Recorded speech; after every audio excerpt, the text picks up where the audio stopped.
올라오는 사연 챙겨 듣고 있는 29살 남자입니다.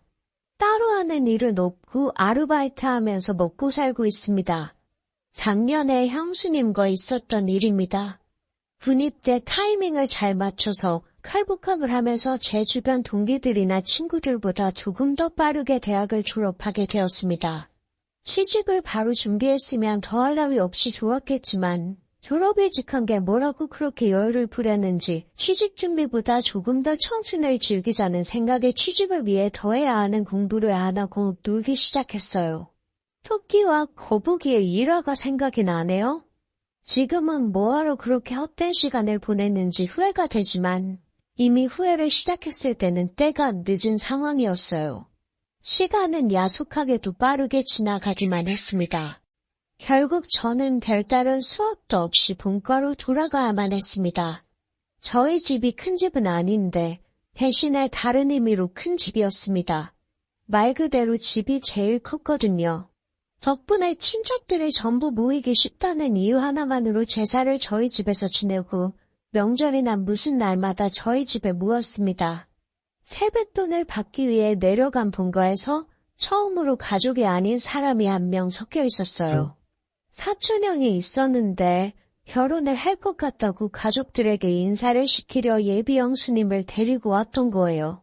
저는 형수님을 처음 보자마자 속으로 와하고 탄성을 내질렀습니다. 요즘 잘 나가서 예능에도 많이 나오는 연예인 누구를 완전히 그대로 빼다 박은 외모를 가지고 있었기 때문이에요.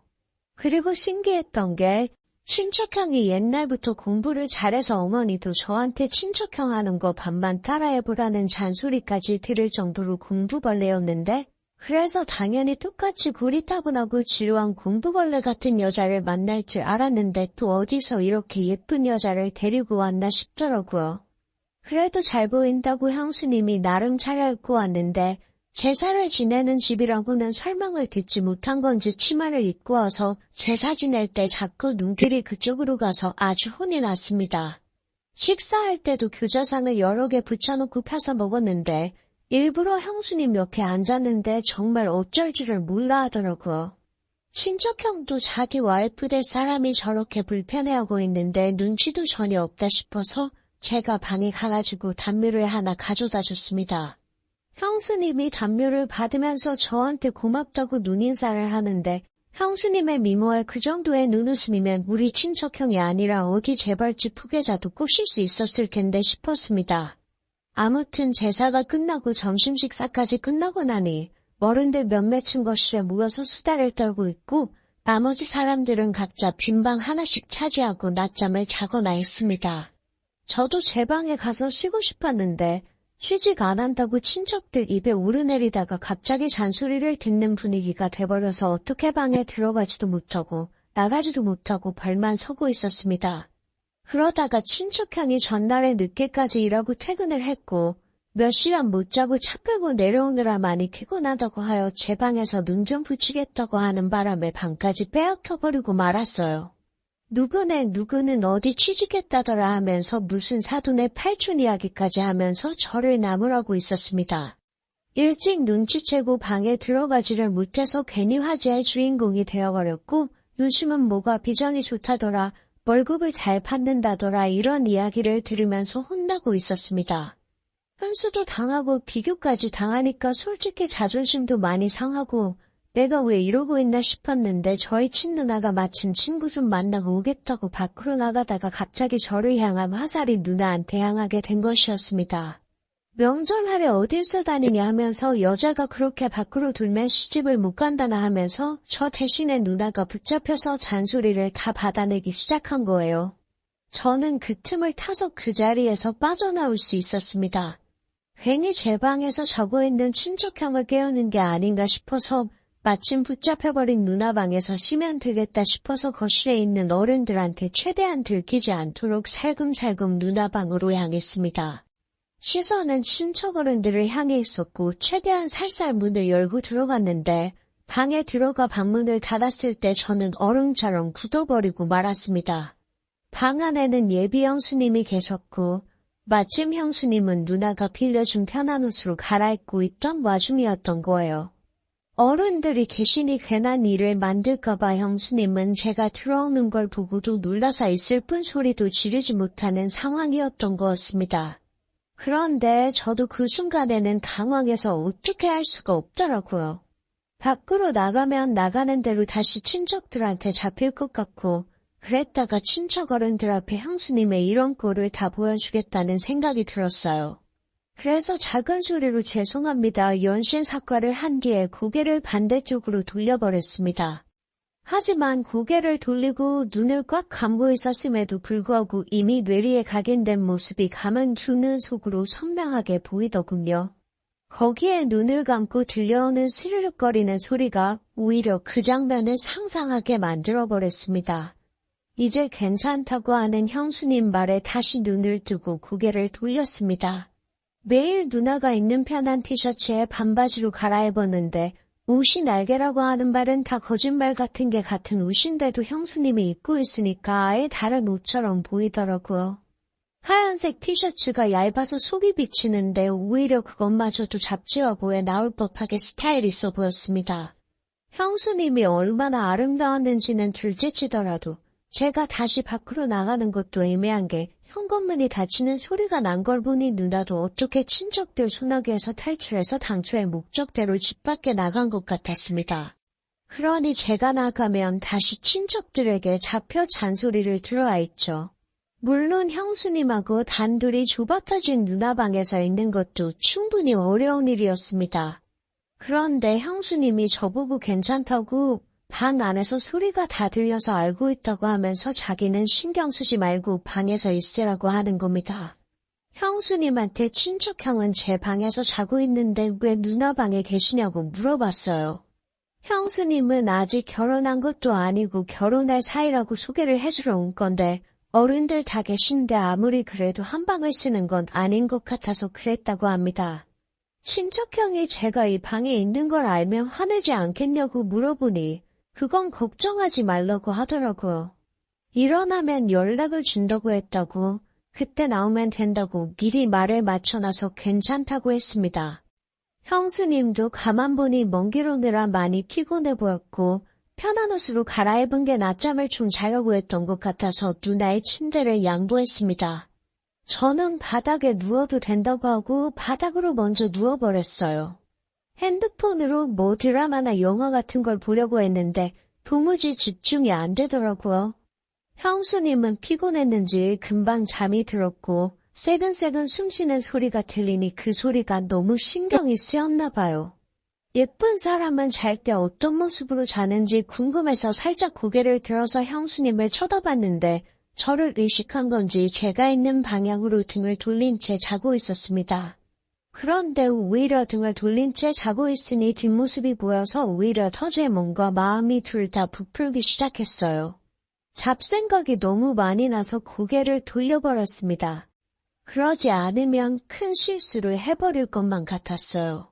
그런데 불편한 건 저만이 아니라 형수님도 불편하긴 내한가지였나 봅니다. 제가 바로 옆에 있어서 그런가 형수님도 잠에 들지 못하고 있는 상황이었었나 봐요.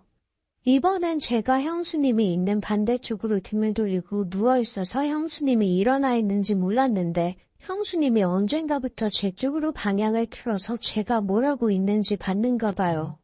저는 핸드폰을 만지작대면서 영화 하나를 보려고 준비를 하고 있었는데 형수님이 제가 보는 영화를 보고는 그 영화 자기가 좋아하는 영화라면서 아는 척을 하면서 먼저 말을 걸어왔습니다. 피곤하신데 안 주무시냐 물었더니 괜히 저를 배려해준다고 저 때문에 못 자겠다고는 말을 하지 않았고 그냥 서울로 다시 올라가는 길에 차 안에서 자면 될 것 같다고 하면서 아무리 그래도 어른들이 다 계시고 그런데 편하게 잠들 수 없을 것 같다고 말을 하더라고요.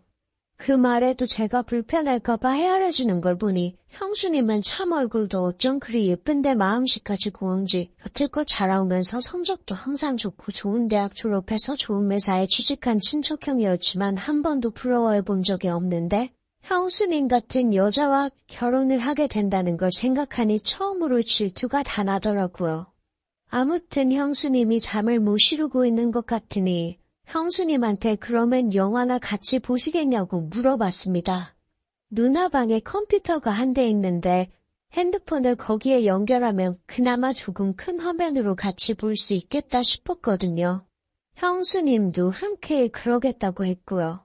그렇게 주섬주섬 영화를 보기 위해 세팅을 하고 있는데 악불사 가장 중요한 게 없더군요. 핸드폰과 모니터를 연결시켜주는 케이블이 제 방에 있다는 걸 깜빡해버린 거예요. 자신있게 영화를 보자고 했는데 가장 중요한 게 없어서 난감해져 버렸습니다. 형수님한테 죄송하다고 케이블이 없어서 영화를 같이 못 보겠다고 말을 하는데 형수님이 케이블 이거 말하는 거냐고 하면서 형수님의 가방에서 제가 필요한 케이블을 딱 꺼내더군요.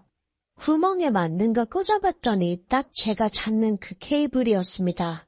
이런 걸 왜 가지고 다니시냐 물었더니 오늘 내려오는 길에 차 안에서 자기도 영화 한 편 보고 싶어서 가지고 왔다고 하는 거예요. 어떻게 우연히 겹쳐서 다행스럽게 제 핸드폰을 연결해서 형수님과 영화 한 편을 보기 시작했습니다. 형수님은 침대에 누워서 보고 있었고 저는 바닥에 누워서 보고 있었어요. 영화를 보는데 바닥에 누워서 책상 위에 있는 화면을 보려고 하니 몸이 많이 베기더라고요. 그래서 이리 돌아 누웠다 저리 돌아 누웠다 하며 편한 자세를 찾고 있는데 형수님이 그걸 보더니 미안했나 봅니다. 괜찮으니까 옆에 와서 침대에 누워서 보라고 하시더라고요. 그래도 제가 어찌 형수님 옆에 누워있겠느냐 하니까 형수님이 그러면 자기가 바닥에 누워서 볼 테니 저보고 침대에 올라오라는 겁니다. 그런데 또 그건 그거대로 못할 짓이더라고요. 그래서 하는 수 없이 형수님 옆에 자리를 깔고 누웠습니다. 누나 혼자 쓰는 방이다 보니 침대가 그렇게 큰 편이 아니라서 최대한 멀리 떨어져서 누우려고 했는데도 엄청 가깝게 느껴졌어요. 형수님이 뒤척을 때마다 형수님의 오른쪽 팔과 제 왼쪽 팔이 닿았는데 참 그렇더군요. 가까이 몸을 맞대고 누워있으니 향긋한 향수 냄새도 살짝 올라오고 뭔가 이상한 생각이 자꾸 들어서 저는 하는 수 없이 이불을 덮어서 몸을 가려야만 했습니다. 형수님도 참 과감한 게 아무리 제가 형의 동생이라도 그렇지 너무 저를 동생 취급을 하는 게 아닌가 싶었어요.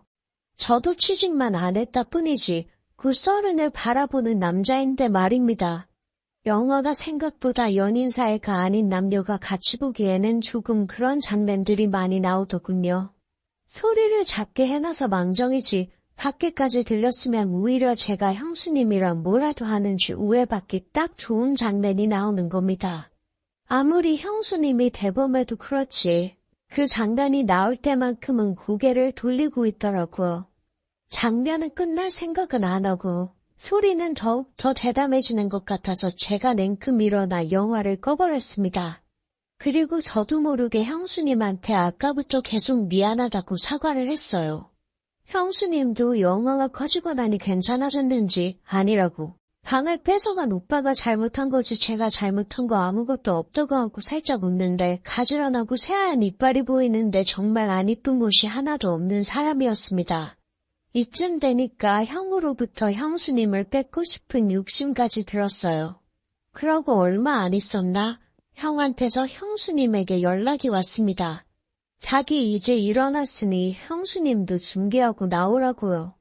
다행스럽게도 친척형이 방 안으로 형수님을 데리러 오지 않는 바람에 단둘이 방 안에 같이 있던 건 들키지 않았습니다.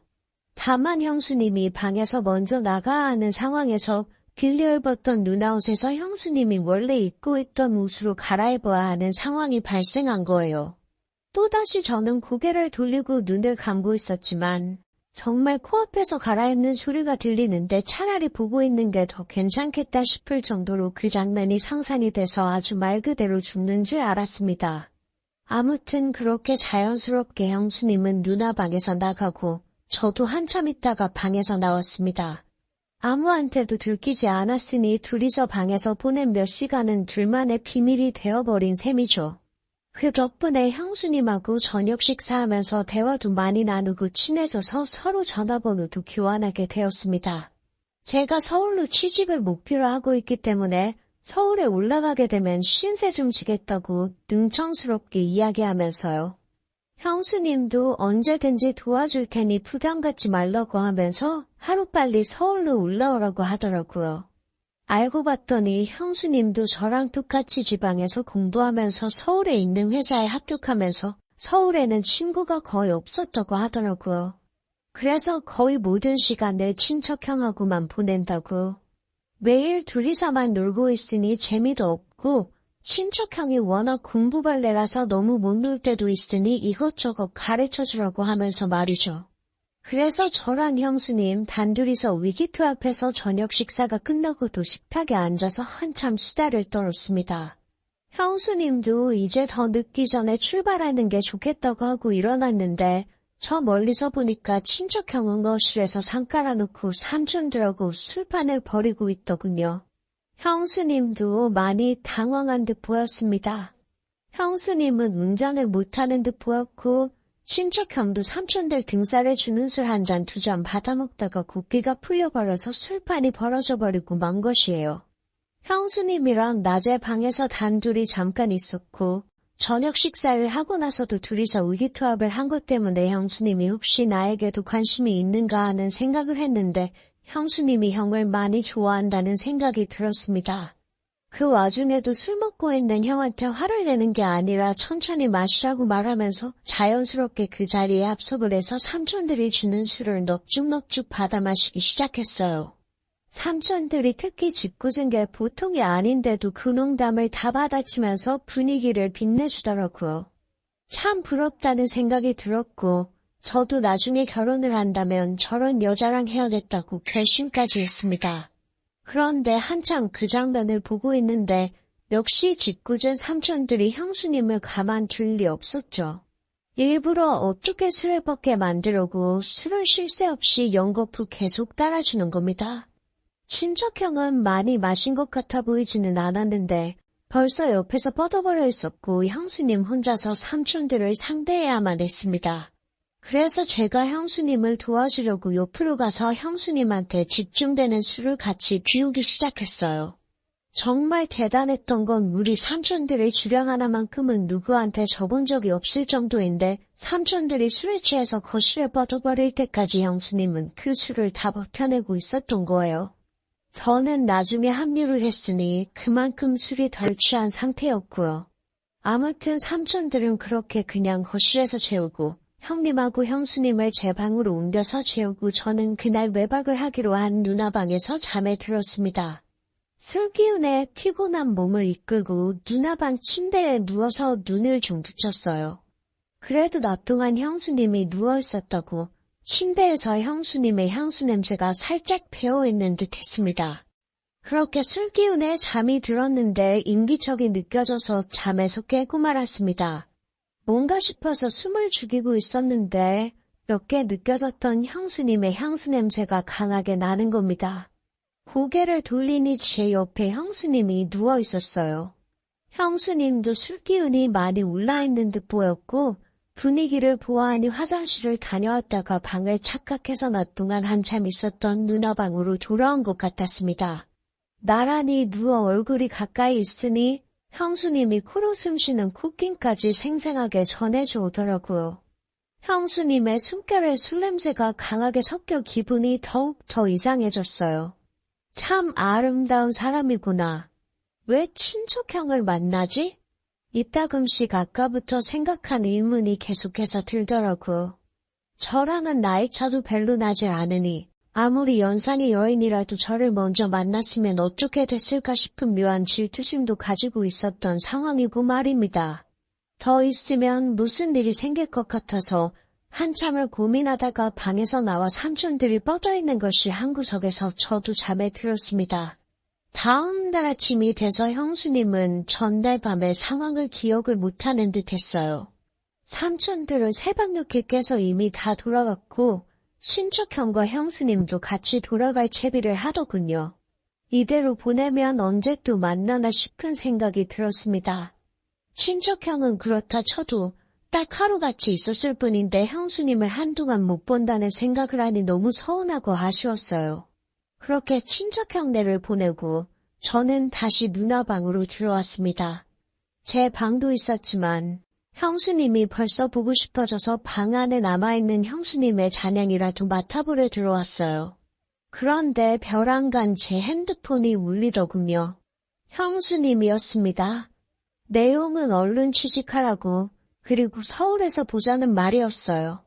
그리고 형수님이 덧붙인 말은 얼른 서울에 와서 어젯밤에 못한 걸 마저 하자고 하는 겁니다.